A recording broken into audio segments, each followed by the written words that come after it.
Ignition running. Liftoff. We have a liftoff. Well, I was headed to California tomorrow to the Reagan Library for my maiden speech there, but not anymore. The whole place is in flames. The library itself is okay, but the immediate environment around it is not. It is in flames. The wildfires in California are consuming an acre every 15 seconds. 1 acre of land gone every 15 seconds. The entire area of Ventura County is under evacuation orders now, it appears. The Simi Valley area where the Reagan Library is, people are being told to not get on the road so fire departments can move around. So they said, if you want to come. We should be okay at the library, but your hotel and the people getting here we're not sure about. So we're going to reschedule it. Big news today on Jerusalem and the American embassy there. Christian Nielsen is now the Homeland Security Secretary. She'll be sworn in a little bit. We had the Masterpiece Cake Shop argument before the Supreme Court today. And the really big news right now is the Mueller team has allegedly subpoenaed records from the Trump organization, their bank records and Donald Trump's personal bank records, which Donald Trump said would be a red line that if Robert Mueller crossed, he would be fired. Now, did the Mueller team actually subpoena the Trump and Trump organization records from Deutsche Bank? Deutsche Bank, you should know, has been under investigation in the past for problems related to Russia. But has there actually been a subpoena?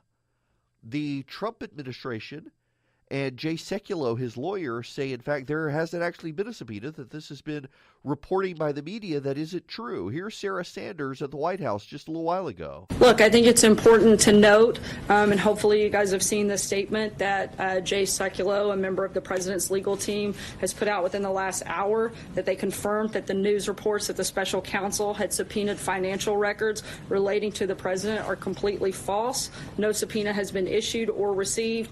We've confirmed this with the bank and other sources. I think that this is another example of the media going too far too fast, and we don't see it going in that direction. Yeah, so a lot of people have walked away from the story this afternoon, given the blanket denial from the White House and from Jay Sekulow. He said no bank records related to Donald Trump have been subpoenaed, and reporters said, well, what about the Trump organization? And he said that when he said no records related to Donald Trump have been subpoenaed, that includes the Trump organization. No records have been subpoenaed, according to the president's legal team. They have confirmed this with the bank and with other sources, meaning they have reached out to people related to the Mueller team. And the Mueller team, by the way, says they're not saying anything. How can we trust this news, given how much of the media has been reporting stuff about the Mueller investigation that turned out not to be true? And let's not deny that.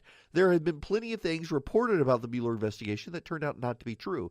So I'm not really sure why we should take it at face value that these subpoenas have happened, particularly given the blanket denial from the White House regarding this. Deutsche Bank and the Mueller team are not saying anything, nor would we expect them to, just given confidentiality concerns. By the way, the president of the White House today had this to say about Roy Moore versus Doug Jones. I think he's going to do very well. We don't want to have a liberal Democrat in Alabama, believe me. We want strong borders. We want stopping crime. We want to have the things that we represent, and we certainly don't want to have a liberal Democrat that's controlled by Nancy Pelosi and controlled by Chuck Schumer. We don't want to have that for Alabama. Thank you all very much. The polling in Alabama shows Roy Moore has bumped back into the lead despite the allegations. Majority of Republicans in Alabama not saying they disbelieve the allegations, say they don't care about the allegations. Democrats are helping them along, given that they have given Al Franken a pass. John Conyers has resigned today as another allegation came out that he put his hand up a woman's dress in church, people, in church. My goodness. The phone number here, by the way, you are listening to Erick Erickson on WSB, 404-872-0750, 1-800-WSB-TALK. We got to talk about another really big story that is firing up right now, and it risks a war. And I'm not talking about Korea. This literally, seriously risks a war. The president tomorrow if reports are to be believed coming from people close to the White House, not from reporters, but from people close to the White House, if the president is to be believed, and these reports are to be believed, tomorrow the president will announce he is moving the American embassy to Jerusalem. The Palestinian Authority, the Saudi crown prince, the Jordanian king, the Turkish president, and the Pope are all opposed to the United States doing this. Now, why? Well, contrary to what you're hearing in the media, that the president would be declaring Jerusalem the capital of Israel, the United States, by a congressional resolution, has already designated Jerusalem as the capital of Israel. The problem is to keep peace in the Middle East, because the Palestinians also claim Jerusalem as their capital. The president, the government of the United States, has kept the embassy in Tel Aviv, which is the commercial hub of Israel. They intend to move it to Jerusalem and declare Jerusalem the eternal capital of Israel, which it is, factually and indisputably. The problem is that the Palestinians view Israel as theirs as well, and they view the occupation of the eastern part of Jerusalem as a war footing by Israel and an inappropriate conquest, because Israel wasn't given the territory in the UN settlement establishing Israel after World War II. Now, the fact of the matter is that part of Jerusalem as well is just as much historically a part of Jerusalem. This is the part of the West Bank area in Jerusalem. And the Palestinians are spitting mad. Here's the problem with this. You've got Saudi Arabia trying to deal with Iran and Yemen and Lebanon. You got the Palestinians who are just itching for another intifada against Israel. You've got the Jordanian king who's doing his best to stabilize his country and hang on to power. You got the Syrians, you got all the Middle Eastern powers who are fine with Israel privately and are publicly getting toward being fine with Israel so long as the capital is not declared to be Jerusalem and only Jerusalem. And if the president moves the embassy to Jerusalem tomorrow, which I'm kind of inclined to say he ought to do because that's what we claim is Israel's capital, well, it's probably going to cause a war. We are going to find out tomorrow if the president actually does it. There is overnight massive negotiations happening. In fact, as I speak, there are envoys headed to the White House to try to persuade the president not to move the American embassy to Jerusalem because they believe there's going to be a war if he does, and the likelihood is there will. The Israeli government, by the way, is keeping its mouth shut. Privately, the Netanyahu administration welcomes the move of the embassy, but they are putting their soldiers on a secure footing in case violence erupts tomorrow, should the president do what he's signaling tonight he probably is going to do.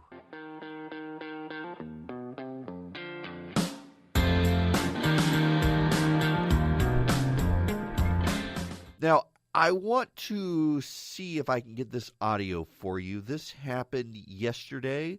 Y'all will recognize this if I can get this to load. So much, Mr. Speaker. I would like to talk about Jamie Dupree, who serves as the radio news director of the Washington Bureau of Cox Media Corporation.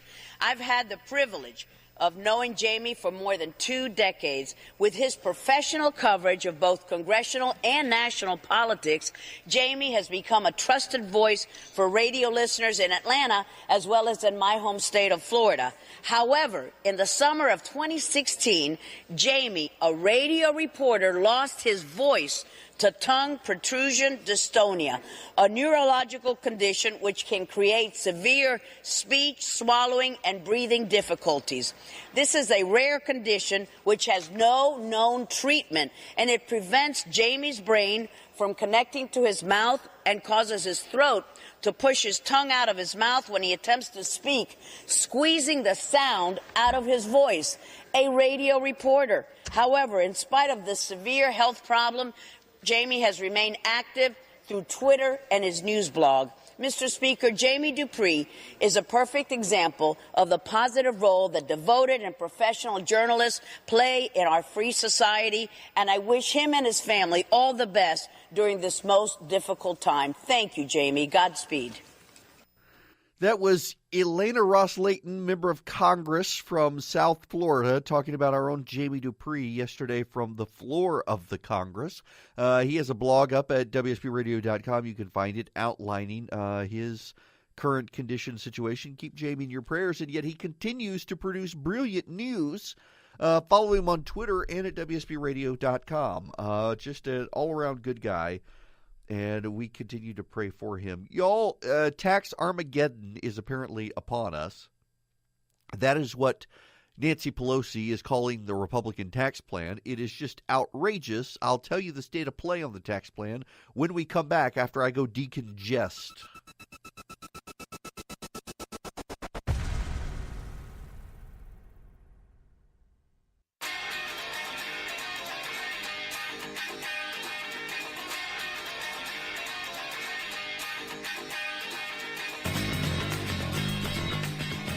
Why, hello there. It's 39 after the hour, and Armageddon is upon us.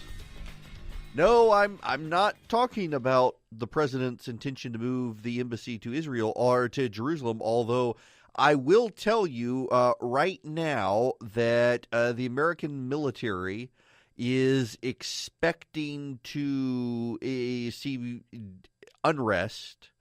And the after-hours markets are looking like they don't like this idea because it's going to cause instability.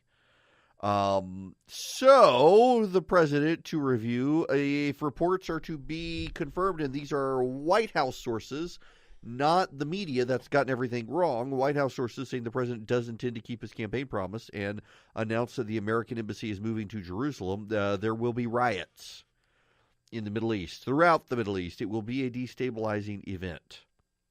So maybe that is the real Armageddon. I mean, we are on the glide path to Armageddon. I mean, the whole world's falling apart. We'll get to Masterpiece Cake Shop here in a bit.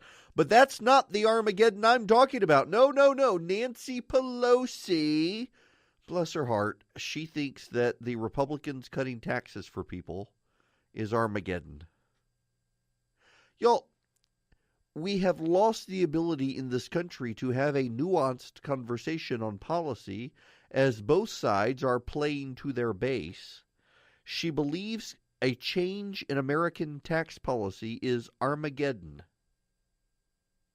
The final battle, the destruction of the world. By the way, Democrats are saying if the Republicans do this, they are going all out in class warfare. I read that report that the Democrats say they are going to double down on class warfare if Republicans do this, and thought, seriously, how can you double down on 100%? Because that's all they've been doing for the last decade is class warfare. That's how they campaign on everything. And they're upset because under the Republican tax plan, who gets hurt? Democratic voters. Why? Because Democratic voters tend to cluster in coastal urban areas that then cause their states to become Democratic states, and those Democratic states, they're not going to be able to get their state and local taxes written off on their national federal income tax. SALT, they call it, state and local taxes. They're no longer going to be deductible. Your property taxes will still be deductible, but your income taxes at the state level won't be under this Republican plan, and Democrats are livid about it. But it makes sense to me that the Republicans would just go on and pass the Senate version of the tax plan. Don't take it to conference. You take it to conference, you got too many opportunities to screw it up. They may have to take it to conference, though, because it appears the Republicans structured the corporate alternative minimum tax to basically go after all sorts of businesses that they didn't intend to. Essentially, what the Republicans have done is they changed some wording in the tax code, so they basically have eradicated all corporate deductions. So your individual income taxes, you get standard deductions and itemized deductions, and they have largely eradicated the corporate deductions. And if corporations try to take certain other deductions, they will get thrown into an alternative minimum tax bracket that gets rid of every single deduction and charges them 20%. And that's causes all sorts of problems for businesses. And the accountants who have looked at this say it is really bad news for American big corporations like Amazon, Apple, Microsoft, Exxon, and the like. And so they've got lobbyists in D.C. today begging the congressional Republicans to fix this. I don't know whether they will or not. So we'll see if the Republicans fix this. And there are some Republicans, by the way, you should note, who say that Democrats are overstating, as are corporate lobbyists, overstating what the GOP has done. But considering the Republicans wrote their tax plan with corporations in mind, this is essentially a corporate tax cut. It is not a major tax reform overhaul. But considering they wrote it with corporate lobbyists, you would think they would have caught this, and the fact that they didn't should concern everyone about how the process and how they rushed it through. I do have to say, though, all of the Democrat complaints about the tax bill amount to process arguments, that the process was wrong, the process was flawed, the Republicans rushed it through, they crossed a bridge they shouldn't have crossed, they burned bridges they shouldn't have burned, they crossed red lines that were never meant to be crossed. That's what Republicans said about Democrats and Obamacare, and they did it anyway. I am really not sympathetic to Democratic arguments that the Republicans did not seek their input, considering that's how Democrats passed the 2009 stimulus plan, the Obamacare plan, and all of other Barack Obama's major initiatives, Lilly Ledbetter and the like. I'm really not that sympathetic to these process arguments that the Republicans excluded Democrats and blah, blah, blah, blah, blah. Should they? No. Should they use the committee system? Yes. Should they use regular order? Yes. But spare me the outrage from Democrats who taught the Republicans these tricks. I couldn't care less about them. Now, we got to move on from taxes. We got John Conyers. We got the International Olympic Committee suspending Russia. The net neutrality situation. Believe it or not, McDonald's value meal is coming back. And, well, there's the Peter Strzok. I guess that's how you pronounce his name. The FBI agent who may be causing problems for the president, and makes me ask the question, instead of thinking about Russia stealing the election, should we think about FBI agents trying to help Hillary Clinton get into the White House? I think these are questions that now need to be asked in light of this guy's record.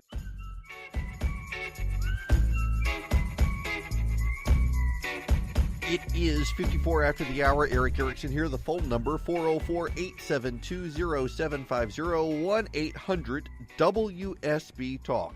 When we come back, I want to talk about the Masterpiece Cake Shop case today. We had that hearing before the Supreme Court. Gay rights activists left the court furious. I'll tell you why. And there's the issue of Peter Strzok. I don't even know how you say his name. Strzok, S-T-R-Z-O-K. Strzok, I guess. He is an FBI agent. He got fired for changing the language in James Comey's letter about Hillary Clinton from grossly negligent to careless. He's the guy who interviewed Mike Flynn, and he apparently also interviewed Huma Abedin and several of Clinton's people and gave them a pass. He apparently is a rather partisan Democrat, from what we are being led to believe from various leaks. And it makes you wonder just how much of the Trump investigation is premised around what this guy did, and was it that partisan? There's a lot that we don't know yet about what Mueller is doing. Several friends of mine who have an inkling of suspicion say he's targeting Jared Kushner, not the president. They have reasons for believing this based on things Jared Kushner did on the campaign trail, including apparently there are allegations being made that he started the Russian bot army for the president, encouraged their facilitation. But I still think the president is going to come out of this unscathed. My question is, does the FBI come out of this unscathed? Because it's looking more and more like the Russians didn't steal the election, but some FBI agents might have tried to help Hillary Clinton get to the White House by blocking and tackling for her. Big concerns there that are going to continue to play out in the news. Also, when we come back, John Conyers, he's out in Congress as of today, and he wants his son to replace him.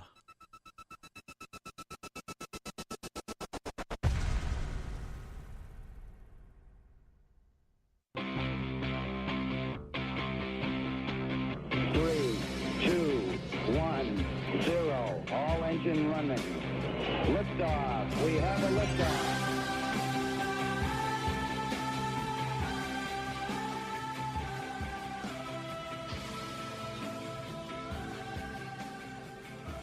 It is 10 after the hour. I'm Erick Erickson. This is WSB. The phone number is 404-872-0750, 1-800-WSB Talk. The Masterpiece Cake Shop case went before the Supreme Court today for arguments.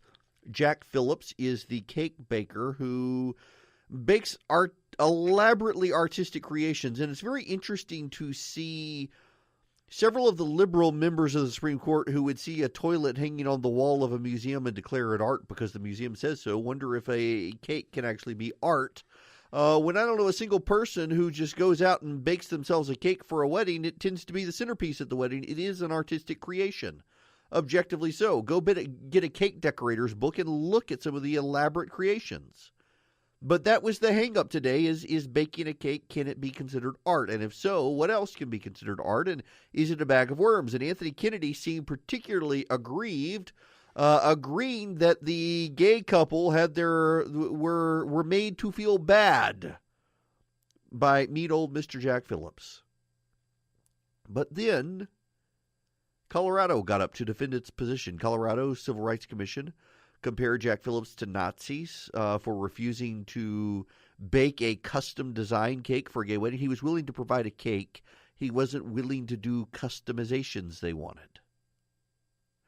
And Anthony Kennedy blew up at him that had they not done a disservice to Mr. Phillips, and have they not been awful to Christians, and shouldn't Christians be able to believe what they believe and also live and operate under those beliefs?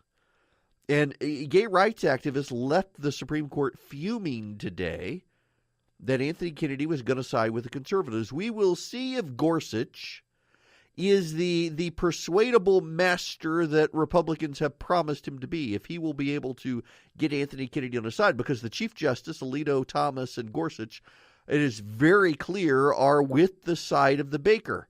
And it is very clear that Sotomayor and Elena Kagan and Ruth Bader Ginsburg are not. Stephen Breyer probably as well. But there are some legal analysts today who observed the case and said it seemed clear to them that it was more than a 5-4 decision shaping up on a very narrow field of marriage. Can people decline to provide their talents to a marriage? So you can't have a sign in your window that says no gays allowed, but you could have a sign in your window that says won't participate in same-sex weddings, and then let the market decide if they should stay in business or not, which is just going to set Christians up to further harassment, but at least it would be harassment on a free market and not the government trying to shut them down, which is still preferable to the government coming in and saying bigots bake the cakes, because then it wouldn't put them on an equal playing field with gay rights activists. It would actually put them in a subservient position, where the gay cake maker, this was one of Anthony Kennedy's points in the argument today, by the way, that a gay cake designer does not have to bake a cake for a Christian that says, I support traditional marriage only. But it would require that the Christians bake a cake to support gay marriage. And Anthony Kennedy didn't seem to think that was right.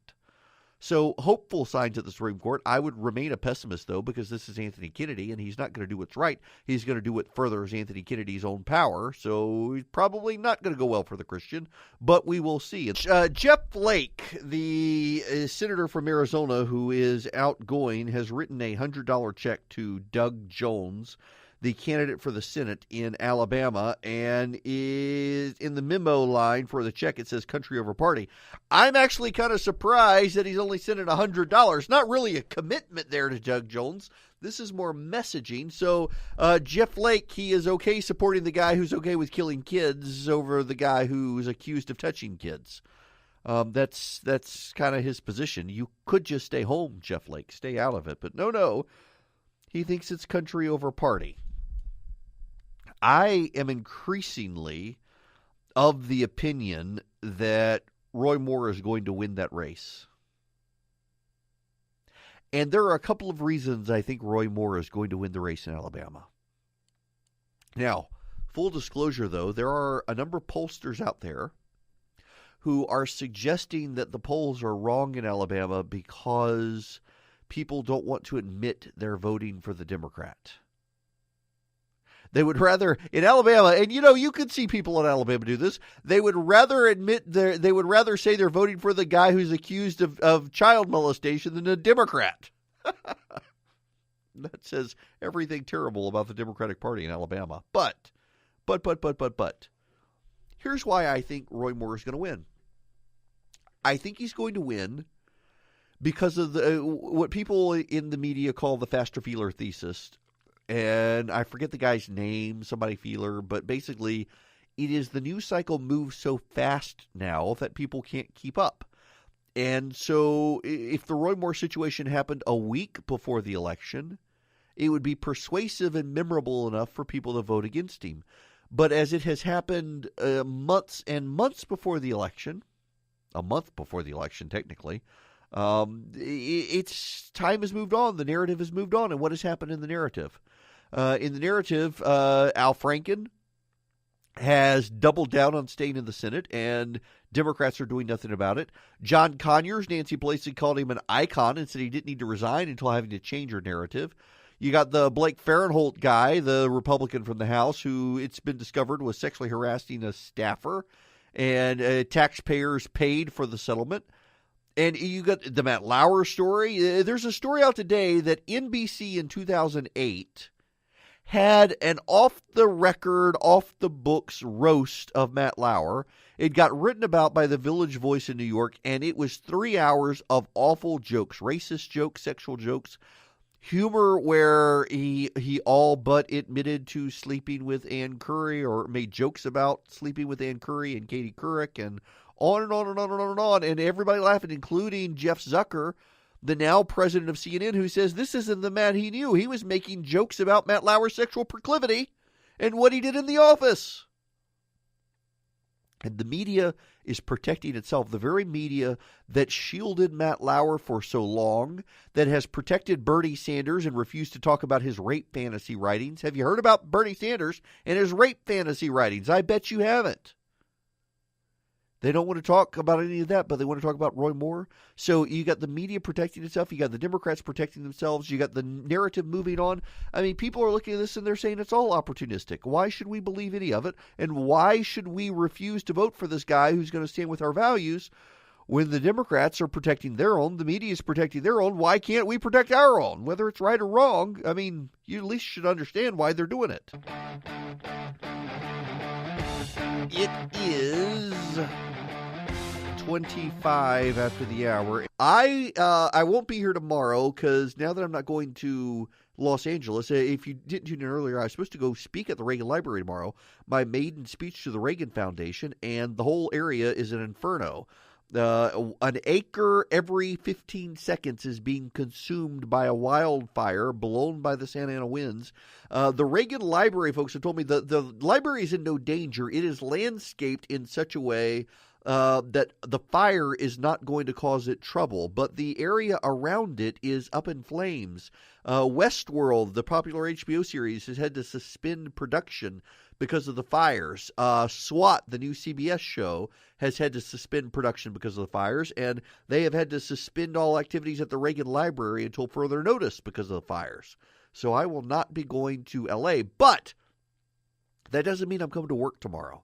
I love you guys. But I was having to give up going to a Christmas program at my kid's school tomorrow to go give the speech to the Reagan Foundation. And now that I'm not going to the Reagan Foundation, I'm not coming here to be with you guys. I'm going to go be with my son at his Christmas program. It is that time of year. And I will have you guys know I am still sore from getting the Christmas decorations put up. If you haven't been to my Instagram feed, you should at E.W. Erickson. And just, I mean, we got the inside decorated. We got the outside decorated. I did not go Clark Griswold. I do not go Clark Griswold because my wife would kill me if I did, though I desperately want to. But I put up enough Christmas decorations inside and out. And I haven't even put up pictures of the backyard, just the front yard. We go, I mean, 360 degrees of decorating for the house. But that Christmas tree, I bought a 12-foot tall Christmas tree, and it goes to the ceiling, and that sucker is heavy, heavy, heavy.